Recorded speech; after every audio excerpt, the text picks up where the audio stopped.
just to see what happens. Anyway, thanks for watching. I hope you enjoyed that, found it interesting. But for now, take care of yourself, and I will see you later. And you won't believe what it was, which we only figured out later. We had some ideas halfway through what it could be, what they could be. There were three, let's call them mystery objects that were found in this young man's ear, and it was a young man. How on earth did they get there? We did find out later. And did come clean as well. So this lady brought a son along to see me who'd been having terrible trouble, God bless him. Been having a lot of pain, not in this ear, believe it or not, but a lot of pain in the other ear. So much so that he'd been off school as well. Hello to you both, if you're watching, by the way. Thanks for giving me permission to share this. I know a lot of viewers will find this extremely interesting, as did we. It was quite an eventful appointment. I'll get onto that a bit later. Now I'm trying to move the dark area there behind, let's call it, and it's just not able to get past this other one now. It's a bit of an odd spot for something to end up here, just tucked in around that bend. A bit tricky to get to. It's the finding tube that I'm using here because it is a small child and it's a small ear. And I'm trying to keep the noise down. Makes it a bit fiddly to get out, but I realised I can't get that dark one out there until we get this smaller mystery object out first. It wasn't too difficult to get a grip of once I finally got it and lifted it up and have a look at that. My first thought was, is it a swimming plug, like a silicone swimming plug that's been broken off? Because I did find one of those not that long ago. I think the video is called Unbelievable. It's still in there because it had been in there years, that particular one. Now, as soon as we got the first one out, the second one came out fairly easily. A lot darker this, so you're thinking just as a hard ball of earwax. And as we got it out, what I'm going to do, I'm going to put it on the tray and I'll zoom into it. It's not a hard ball of earwax. You might figure out already what it is. Because I just looked at it and thought, that's not half of the earwax that. You can see an edge on it there, can't you? It doesn't only end up like that. So what I did, I picked it up. You might hear the audio in the background, and I tapped it on the tray behind the chair. There you go, can you hear that? And I said, that's not earwax. Earwax doesn't make that noise. Some do if it's incredibly hard. So we can already see the eardrum there, and we've got all this, what is earwax and dead skin around the edges here. A little bit of a peel as well, this. Now that's obviously happened because it's been trapped behind those mystery objects in there. So we'll just get away what we can from there. I mean, all the rest of this stuff here, it's a bit of a bonus, but quite a thick layer of dead skin that came out here, as you can see. You just see that peeling all the way down.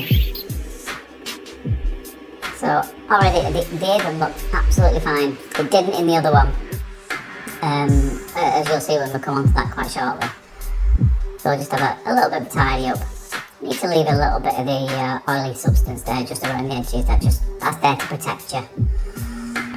So I don't want to scoop away every little thing in there. Just a bit of a tidy up. I have heard back from him since, and he's doing very well now. He's doing A-okay. So again, just a bit of residue around the outside there. Just going to tidy up that little bit there. Have any of you figured out what they are yet, by the way? You'll probably already realise what they are, but what you won't know, until I tell you, is where they've come from and how they've got there. There's the eardrum there. Now here's this one again, which I thought, oh, is it this creamy fungal black mould that you can often find? I quickly realised after the first two that it's not. It's a pattern on this object. So you can see there's a thick layer of dead skin underneath that. Now this here was clearly infected. There was a lot of humidity in this a lot of warmth, a lot of moisture, and this is the one that was giving me a lot of pain, you know. It settled down late that night, but have a look at that there. Can you just see the red pinky area on there? Then I think that's fresh granulation tissue. That now what's that? The stone is sort of giving it away, haven't I? It's been like adhering to the canal wall, and the canal wall in response to that, it's got granulation tissue there, which is like an inflammatory response. So you get this little fleshy lump that's attached to it. And it had left kind of a little, what looks like a small hematoma, which is another word for a blood blister, on the base of the ear canal. Quite difficult to get a good look at this because it was so humid, it just steamed up every single time I went in, even with the suction tube in there.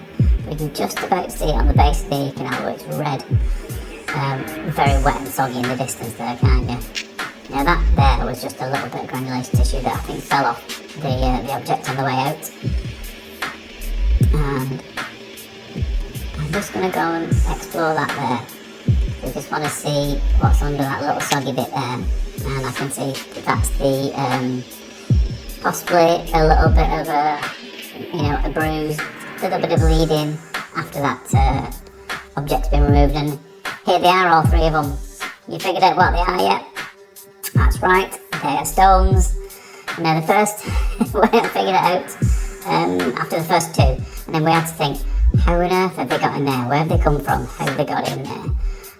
Now, children are known to put anything in anywhere, quite commonly. And I did ask, after I took the third one out, you might have heard on the audio, have you got a fish tank? Because one of them looked quite decorative, quite a bit of a pattern on. Here they are, they've been washed, they've been cleaned. And I said, no, they haven't had a fish tank. Apparently Grandma has a fish tank, but we don't think they've been in there to get these things and put them in his ear. Turns out, it admitted later on, and I kind of knew it when I was asking him about it, because he was kind of smirking and being a bit coy and a bit shy. He was just clearly too embarrassed to tell me. But Mum told me later on that he admitted that he picked some stones up from the road and just put them in his ear. Why, who knows, but hey, sometimes when you can just, why not, just to see what happens. Anyway, thanks for watching. I hope you enjoyed that, found it interesting. But for now, take care of yourself, and I will see you later.